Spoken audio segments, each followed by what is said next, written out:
All right, we are back. We know you missed us, so we rushed back in. Another Patriots pick is off the board. 188 acquired in the trade of Marcus Cannon from Houston. It is Joshua Bledsoe, safety / corner from Missouri. Keegan, listen, I like the guy a lot, and you had a great idea, which I like a lot, which we're going to bring up in a second. But what the hell is with the H at the end of his name, dude? What's that all about? What's going on? I don't know if like there were a lot of Joshuas born that day, so they were like, we'll throw an H so we know which one's which. But But man, I was gonna tweet like a little unnecessary, but I can appreciate it. yeah, you gotta be different. You know what I mean? You gotta be different. It's one of those ones where it's like, so my daughter's name is Nora, and she has an H at the end, like Nora Jones. And it's like every time we see anything with the Nora, it's like the regular Nora, like Nora. And we're always like, no, it's not right. Like, this dude is never going to walk into, like, Disney World and find a thing with his name on it. You know what I mean? He's got to, like, take a magic marker and put the H at the end of Joshua, But that's the way it goes. So, anyways, let's get into the actual player. Honestly, I don't know jack about about Joshua Bledsoe. However, Ben Solak, who knows a lot about a lot, 4 days ago, someone asked him a question, your favorite day 2 slot defenders, cornerbacks, or safeties. He said James Wiggins, Elijah Molden, Jabril Cox, Ardarius Washington, Thomas Graham, and Joshua Bledsoe. Bledsoe was actually in the middle, and I kind of did it so that he'd be at the end. But on the list of favorite day 2 slot defenders, they get him in the 6th round. I like it. Yeah. From what I've seen of him, he seems to be a hybrid safety. He can play in the box, like in the slot role, like Solak mentioned. He's a slot defender, but also, when that horrible game that Missouri had against Alabama this year, they had him playing deep coverage, basically over the top of Devontae Smith, trying to keep him in front. Right. He had a great, real quick before he jumped on, I just looked at a couple Twitter videos. He had a great pass breakup on Smith in the end zone, kind of undercut him a little bit and got his arm in there.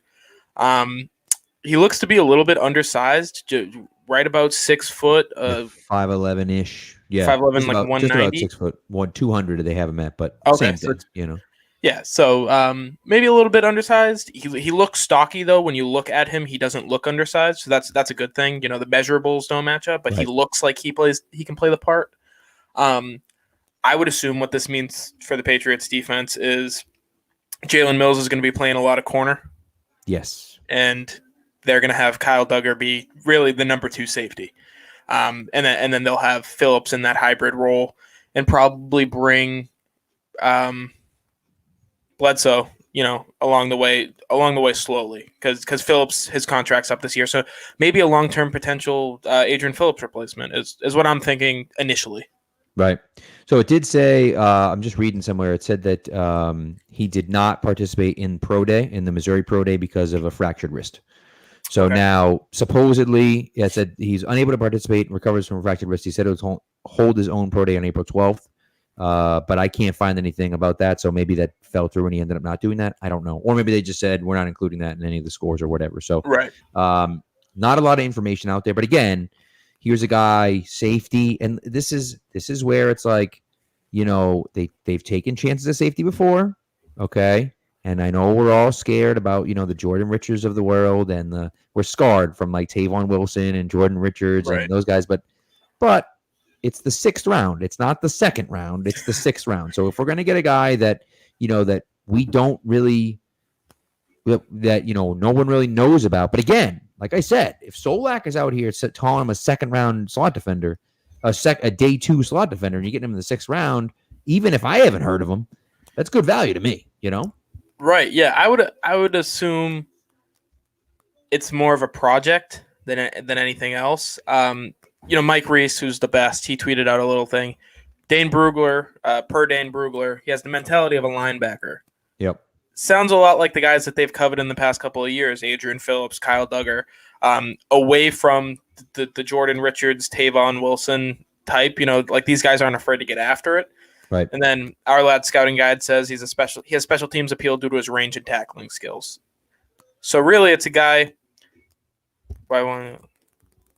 We have other things to do. We do. My wife's already yelling at me for getting on. Yeah. We'll keep this one short since we're not going to just ramble on about a guy that we don't know a ton about. But from Right. what we know, he looks like a guy who has special teams value early on, and then they want to work with. They want to try to develop him into, a hybrid role where he can play in the box, in the slot, and single high, maybe even in a deep safety role. Well, and this is what what we were talking about just in the last pick about how you have position flexibility with everybody, right? You Right. look at the Patriots technically have 4 safeties on the roster in McCourty, Phillips, Duggar, and Bledsoe, but then you have Mills who can play cornerback or safety, Jones who can play cornerback or slot/safety, Miles Bryant who played a little bit of safety last year, Jawan Williams who's playing corner but could theoretically play safety. So they have now in the defensive backfield as well a ton of position flexibility all over the field as well, including the 2 number 1 corners who I'm a little surprised are still around, but I'm happy about. Listen, I'm happy about it. It's going to mean they're going to have to extend Gilmore, which probably means that maybe that maybe J.C. Jackson isn't coming back next year. I don't know, because I have no idea, right? So we'll see what happens there. But they have a ton of position flexibility up front, and now they're giving themselves even more position flexibility in the back end too. So listen, people smarter than us like it, and so I'm down. I'm down with it. And again, it's the 6th round. It's pick 188. So what the hell? Take a shot. It's exactly what Belichick looks for in a defender: versatility and athleticism. Yep. Do you have them? If you do, you have a spot on the team, or you can carve out a spot on the team. And if you're going to play special teams too, right? I mean, we know how much he covers that. So yeah. So all right, great pick here. We're happy about it. We're going to be back on very shortly because they're picking at 197. So I don't even know where the hell are we. I mean, hold on, let me just. We are at 193. Oh boy. So we'll be off for about 5 minutes and then back on again. Just in time to start the article, and then just long enough for me to post this one as a podcast, and then we'll be back on again. So all right, guys, we'll talk to you soon.